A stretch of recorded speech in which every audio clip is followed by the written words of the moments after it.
I'm explaining here the monopsony model, and the monopsony model is kind of like the monopoly model. As a matter of fact, it's a bit of the reverse image of the monopoly model, but it models a situation where there's one buyer and many sellers.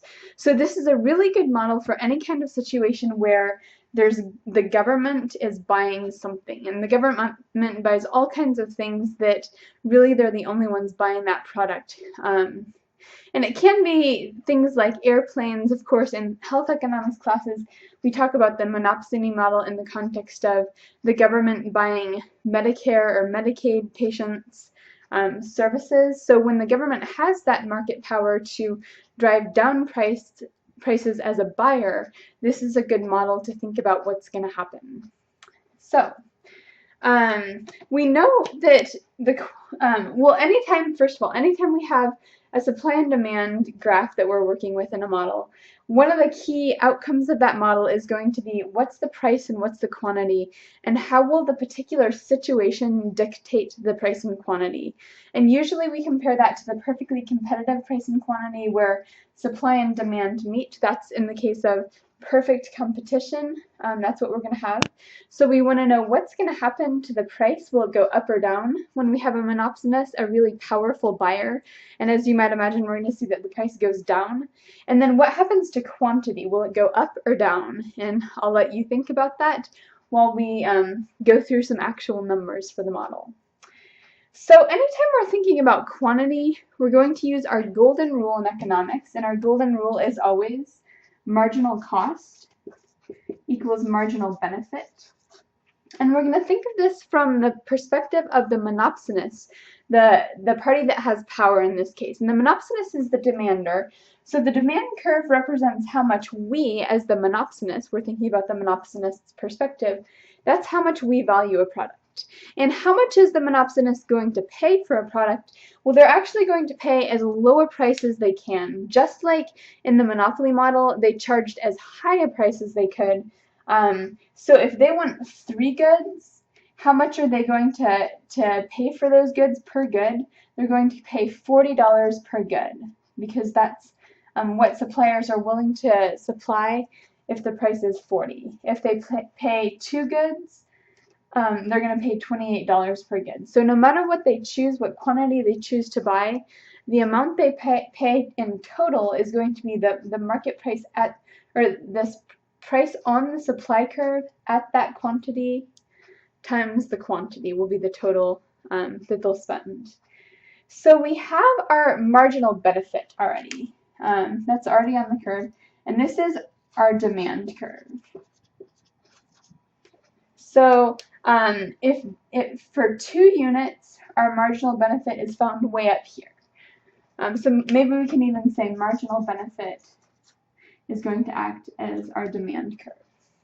Now we just need to find marginal cost for the monopsonist, and we're going to call this marginal factor cost, and we have to derive it by looking at the total cost that this firm is going to pay, this firm being, in this case, usually the government, given the quantity they want to buy.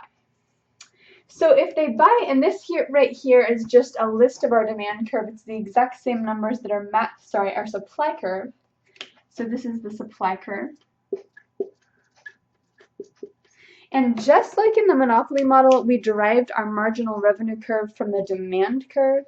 In the monopsony model, we're going to derive our marginal factor cost from our supply curve. And the numbers here match the numbers over here. So we're just going to figure out how much will this firm pay in total, depending on what quantity they buy.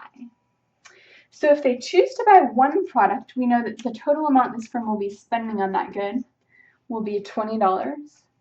If they choose to buy 2 products, they know they're going to have to increase the price they're paying up to $28, because otherwise they can't get firms on the supplier side to supply.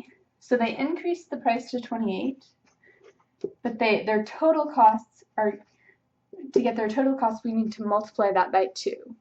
And when we do that, we get 56. Is that right? Yeah.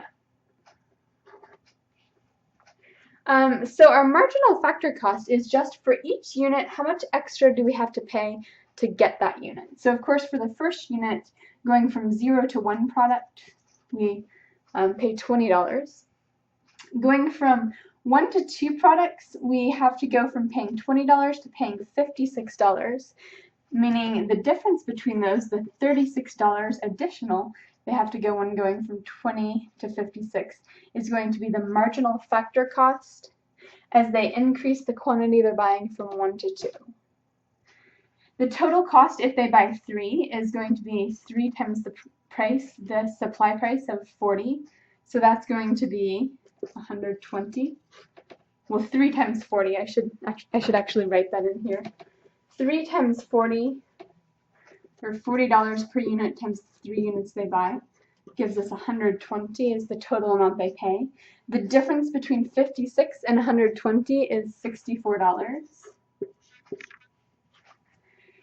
If they increase the quantity from 3 to 4 units, they're going to have to pay the $56 that suppliers would be willing to supply those 4 units for, times the 4 units they buy. And that means they would be spending in total $224. And so going from the 3rd product to the 4th product, they would have to pay an extra $104. That's going from 120 to 224. That's their marginal factor cost.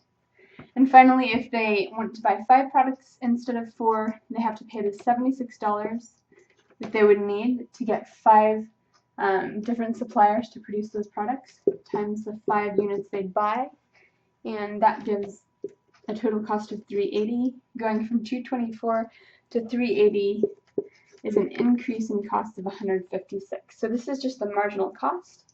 If we're going to map that on our graph, we shouldn't be too surprised that it's going to look a lot like the upside down mirror image of a monopoly model. So for 1 good, we're at 20. For 2 goods, our marginal factor cost is 36, which is a little above that. For 3 goods, our marginal factor cost is 64, so it's way up here.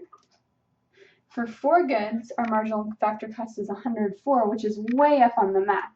And if we start mapping these, we see that our marginal factor cost shoots off the supply curve in the same way that our marginal revenue curve shot off the demand curve for our monopoly model. So what quantity will this firm choose to buy? They'll choose the quantity where their marginal cost, meaning their marginal factor cost, equals their marginal benefit. That happens right here. So this is the quantity they will choose. And the price that they're going to pay, of course, is the lowest price possible. They're the single buyer in the industry, and they have the power to drive the price down like that. So they'll pay the price all the way down here on the map. Price and quantity. Those are the optimal prices and quantities for a monopsonist. So what we see is that when you have a monopsonist, you get a lower price than in the perfectly competitive world, but you also get a lower quantity. And sometimes, of course, this quantity axis can be read and interpreted as quality in certain industries. And that's how the monopsony model works.